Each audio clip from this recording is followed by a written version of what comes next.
زتونة اليوم. الزتونة النهاردة استنكار على استفهام على اعتراض، حاجات كتيرة قوي حقيقة يعني.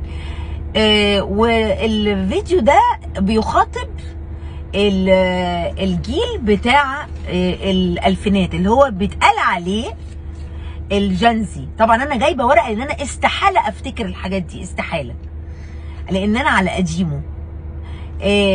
يا بتوع الألفينات يا جنزي، عايز اسالكم سؤال مهم قوي صغير يعني.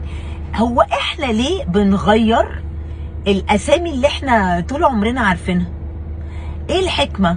ومين اللي بيغيرها؟ ده برضو انا عايزاكم تجاوبوني، دي حاجه مهمه بالنسبه لي. يعني احنا طول عمرنا مثلا عارفين ان البنطلون الباجي اسمه باجي عادي. ليه يا حبيبتي قلبي انت والبرنس انتوا الاثنين ليه؟ ايه الحكمه من تغيير الاسم؟ باجي اللي هو البنطلون ابو جيوب كتير الواسع، احنا كنا بنقول عليه كده زمان ويتطور بقى باجي.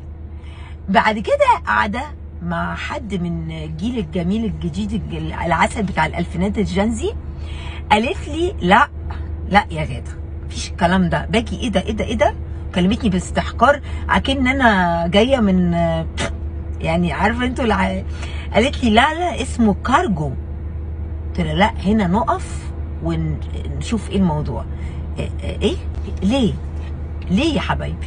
ليه كارجو؟ وليه الاسم ده اصلا؟ وليه ليه ما يعني ليه حكمه الاسم ده ولا هو كده اسم وخلاص اطلقناه؟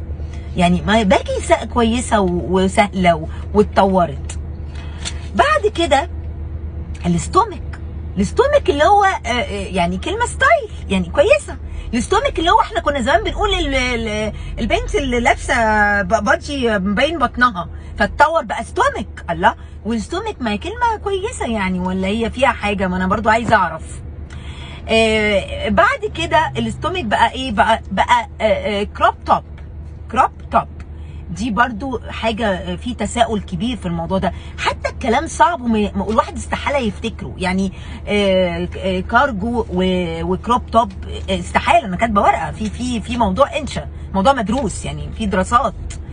بعد كده المخلة اللي احنا فاكرينها اللي هي الشنطة القماش الجميلة، بقى اسمها ايه بقى يا بنات يا حلوين؟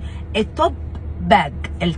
بس اقول لك على حاجة، انا معاكم في دي، لان اسم المخله غتت وتقيل ورزل، فا اوكي ده مفيش مشكله، ده بلدوكش شويه.